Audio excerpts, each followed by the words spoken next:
Seja bem-vindo, você guerreira de todo o Brasil, de todo mundo, aqui é o canal Raiz Tricolor. Eu sou o Gabriel Amaral. Esse daqui é o vídeo da análise pocket do Fluminense e Goiás. Fluminense 0, Goiás 1, estreia no Brasileirão. Não esquece de deixar seu like aqui embaixo. Vamos falar desse jogo, dessa partida aí, que foi disputada hoje, né, no Maracanã. Estreia no Brasileirão, estreia sem gols, uma estreia frustrante em relação ao resultado e também em relação ao futebol. Já deixo claro aqui, a arbitragem eu vou falar no final. Primeiro eu vou falar do jogo, para depois falar de arbitragem, para vocês entenderem também o link que eu vou fazer. Falando de jogo, a escalação para mim já começa com o Fernando Diniz entrando errado para mim. Eu falei, quem assistiu o pré-jogo, quem não assistiu o pré-jogo, ele deve estar aparecendo aqui do lado nos relacionados e tal, então procura aí no canal, que tem lá eu falando que o Fluminense deveria jogar, ele tinha que entender que o jogo contra o Santa Cruz era um jogo diferente do jogo contra o Goiás agora. Então repetir a escalação talvez não fosse a melhor ideia, né? Tinha ali a possibilidade de... O Pedro era mais uma possibilidade física, né? Independia disso. E tinha ali a possibilidade de tirar o Bruno Silva e colocar Léo Arthur de meia para jogar com algo mais parecido com o que o Fluminense vinha jogando nas últimas partidas até Ganso se machucar. Mas Fernando Diniz preferiu manter o time com 3 volantes, começou o jogo da mesma forma que estava jogando contra o Santa Cruz, dando muito espaço em contra-ataque, espaços demais, e com a posse de bola, só que a diferença é que o Santa Cruz estava saindo muito, né, para pressionar a marcação, coisa que o Goiás não fazia tanto. Então, consequentemente, o Fluminense tomava menos contra-ataques do que tomou contra o Santa Cruz, mas também tinha muito menos espaços para poder atacar lá na frente, né? Tava mais difícil, o Fluminense chegou a estar com 80 e tantos % de posse de bola, e assim, não chegava a ser uma posse de bola, que eu chamo de posse de bola estéreo, pelo menos até os 15 minutos ali do primeiro tempo, não, porque o Fluminense teve 2 chances com o Johnny Gonzalez, chegou até a ter uma terceira depois, uma cabeçada dele, um chute que ele pegou mascado. Todas as chances criadas por Everaldo, é bom que se diga isso, no Fluminense de hoje, todas as chances foram criadas por Everaldo, e normalmente ele era municiado, né, para criar essas chances por Caio Henrique. Mais uma vez o lado esquerdo funcionando muito melhor do que o lado direito. E o Goiás tinha alguns contra-ataques. O Goiás teve 2 chances ali, uma em que o Rodolfo sai rápido no pé do jogador, e uma outra nas costas de Caio Henrique, que o jogador do Goiás domina e bate cruzado, acaba batendo pra fora. O jogo estava equilibrado, só que chega um momento em que Diniz estava se esgoelando do lado de fora, pedindo movimentação, e o time do Fluminense totalmente burocrático. Alan começou a errar tudo, o Ayrton então errava tudo, e o Bruno Silva não errava. Só que porque ele não tentava. Eu até comentei, estava comentando isso com a galera que estava assistindo o jogo, a gente comentando lá no grupo dos padrinhos daqui do canal, e eu falando, ó, Bruno Silva tá errando, e a galera meio que passando pano ali pra Alan, dos erros dele, etc. Eu falei, cara, Alan tá errando muito mais do que Bruno Silva. Bruno Silva tá errando pouco. Porque eu tava falando isso justamente pra instigar a galera, e depois eu falei, tá errando pouco porque não tá tentando nada. Ele domina e toca de lado. Parecia que ele queria manter o 100% de aproveitamento nos passes. Ou seja, Bruno Silva foi totalmente burocrático no primeiro tempo. E quem assiste aqui o canal As Análises mais do início do ano, sempre via eu falando disso muito sobre Everaldo. Everaldo errou muito no jogo porque ele tentou muito. E é a mesma questão, a mesma coisa que foi de Alan hoje. Errou muito, mas ele buscou muito, participou muito do jogo. Diferente de Bruno Silva, que dominava, tocava de lado, isso no primeiro tempo. O primeiro tempo, dos 20 minutos pra frente, realmente foi uma posse de bola estéreo do Fluminense.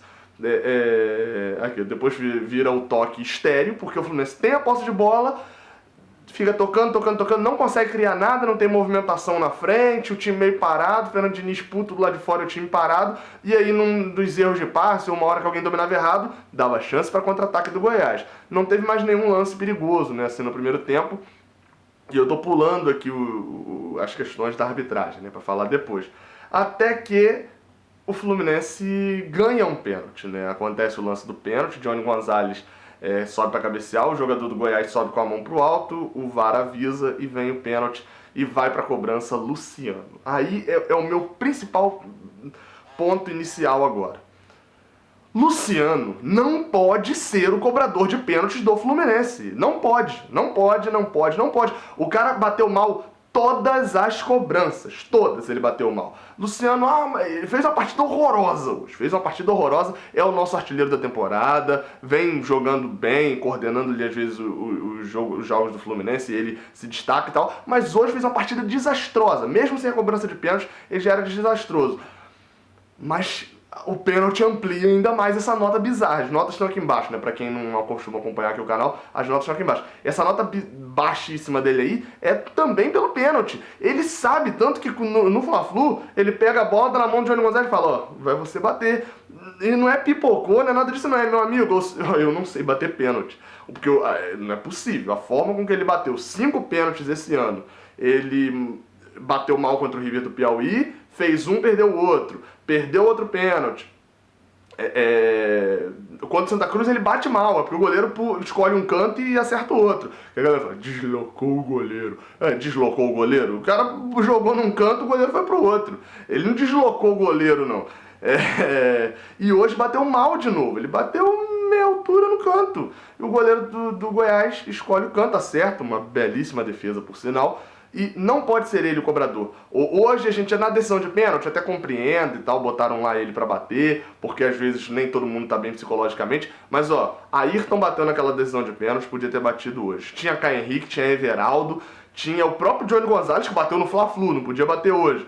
Enfim, tem que ser revista essa coisa aí e falar, ó, Luciano, meu amigão, você é o artilheiro do time e tal, mas deixa pênalti pra lá, até porque não tem tanto pênalti assim pra gente, né? E aí vem o segundo tempo. No segundo tempo, o Fluminense teve a questão da chuva, etc., atrapalhou. E a entrevista de Diniz, pra mim, é bem crassa ali pra definir o segundo tempo. Ele dá a entrevista no final, na volta do intervalo, falando sobre mudar o estilo, jogar no chutão e etc., porque sabia que o campo ia ficar ruim. Os jogadores ficaram muito em dúvida disso, dá pra perceber, porque o time não tinha uma alternativa, não tinha aquele negócio que o Fluminense até estava tentando usar contra o Santa Cruz, que era do lançamento para pegar a zaga com a bola nas costas, né? E o ataque do Fluminense ganhando, tipo como foi o segundo gol do Santa Cruz. Uma bola nas costas do zagueiro com o atacante vindo em velocidade. Não tinha isso, porque o Goiás estava com a bunda na parede. O Fluminense meio que tentou mudar o estilo, etc. E nessa mudança de estilo, alguns jogadores, como eu falei, né, eles ficam confusos. Tem jogador que tenta sair com a bola no meio do poça d'água. O Fluminense não tinha um tipo de jogo. Claramente não tinha uma alternativa para esse tipo de situação, que inclusive a gente passou há pouco tempo atrás. Então já era para ter uma alternativa para isso. Começam a ficar aparentes algumas falhas do Fluminense, como por exemplo, Bruno Silva. Diniz tenta ir pra frente, tira Ayrton. Eu não tiraria Ayrton naquela hora de jeito nenhum. Eu tiraria Bruno Silva, que por sinal é uma coisa que não tem explicação.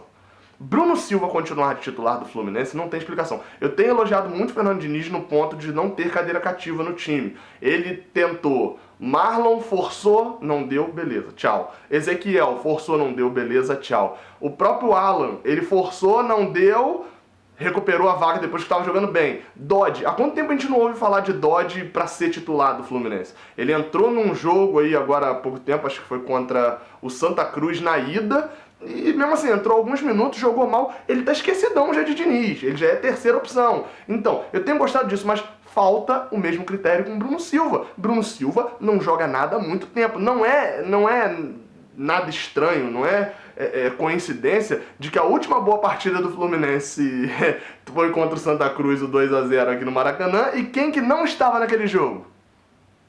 Bruno Silva. Foi o meio de campo formado com a lateral esquerda Caio Henrique, o meio de campo formado com Ayrton, Alan e Ganso. Mas Ganso agora tá contundido. Testa o Léo Arthur. Léo Arthur não foi contratado para jogar nessa posição? Bota o Léo Arthur ali e deixa Alan e Ayrton. Ou será que ele tem medo de bancar Bruno Silva, alguma coisa assim? Não é possível, porque bola ele não tem. No segundo tempo, quando ele perdeu ali, ele não tinha mais como dominar e ficar tocando pro lado, ficou evidente de péssima época ali. A fase que ele tá é horrorosa. Enfim, o Fluminense começou, igualou o jogo com o Goiás, começou a jogar mal e aí veio o choque de realidade, né? Eu até brinquei que alguns clubes tomaram um choque de realidade nesse domingo ou nesse final de semana sobre o que é o Campeonato Brasileiro. Botafogo, Vasco. O Botafogo já tomou um choque de realidade no Carioca, né? Já veio na realidade já. Mas Vasco, Fortaleza, CSA, Fluminense tomaram um choque de realidade em relação ao Campeonato Brasileiro.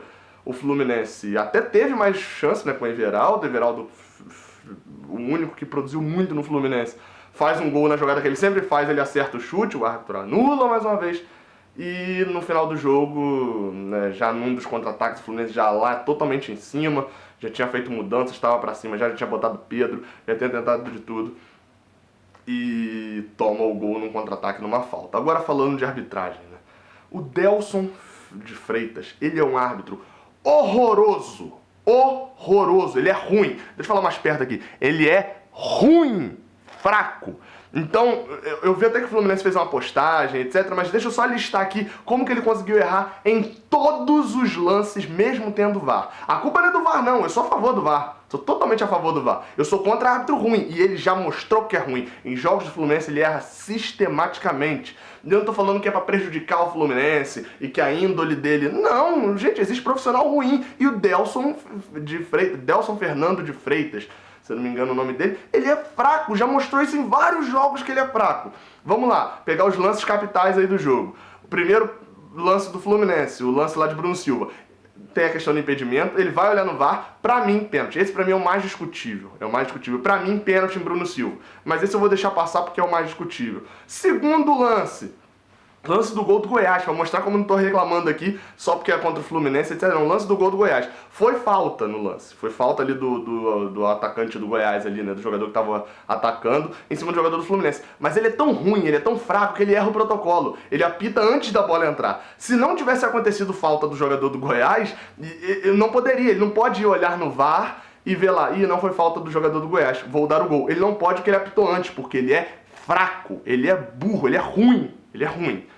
Então, já errou nesse lance do Goiás também. Se tivesse saído o gol, ele tava total... Se não tivesse sido falta, ele tava totalmente ferrado. Vem o terceiro lance. O pênalti pro Fluminense. Ele não vê um cara que sobe assim, ó, pra tirar a bola. Ele sobe com a mão pro alto e ele não vê que a bola bate na mão. Precisa o VAR avisar ele pra ele ir lá olhar no replay, olhar com câmera pra ver que a bola bateu na mão do atacante lá, do zagueiro, quando o Johnny Gonzalez cabeceia. Ele é fraco, ele é ruim. Ele teve que ir lá olhar pra ver, ele não viu um lance na cara dele. Sai o pênalti, beleza? Luciano perde o pênalti. Vem mais um lance, o gol de Everaldo. Ao chute, eu sou da visão de que na câmera de trás do gol mostra, não atrapalha o goleiro. Vou deixar discutível. A opinião do Paulo César de Oliveira foi uma, a opinião de muita gente é outra, enfim. Esse eu vou deixar aberto de novo. Tô deixando 2 lances pra favor do Fluminense aberto. Deixando ali, não, beleza. Porque ele é fraco. Repito aqui, ele é fraco. Na câmera de trás do gol dá pra ver que o goleiro vê a bola do início ao fim da trajetória. Então, pra mim, isso não seria atrapalho. E por último, o lance, claro, da falta do que gerou o gol do Goiás. Everaldo vem, correndo, faz um desarme na bola, totalmente na bola. E o árbitro, que é ruim, que é fraco, que é horroroso, dá a falta e sai o gol do Goiás. Então assim, vou repetir aqui pra quem tá falando, tá reclamando da arbitragem, o Fluminense jogou mal. O Fluminense jogou muito mal e não merecia, talvez, a vitória contra o Goiás. Eu acho até que merecia a vitória. Mas se fosse um empate também não tava nada injusto, não. Mas esse árbitro é tão ruim, horroroso e ridiculamente ruim que eu tenho que destacar isso várias vezes. O Fluminense não jogou bem, 0x0 ou 1x1 talvez tivesse, ou 0x0 ou 1x0 Fluminense talvez tivesse de bom tamanho. Mas eu não posso deixar de destacar esse árbitro horroroso aqui também. Enfim, a análise ficou até grande, amanhã tem vídeo aqui no canal. Saudações tricolores e até a próxima, valeu.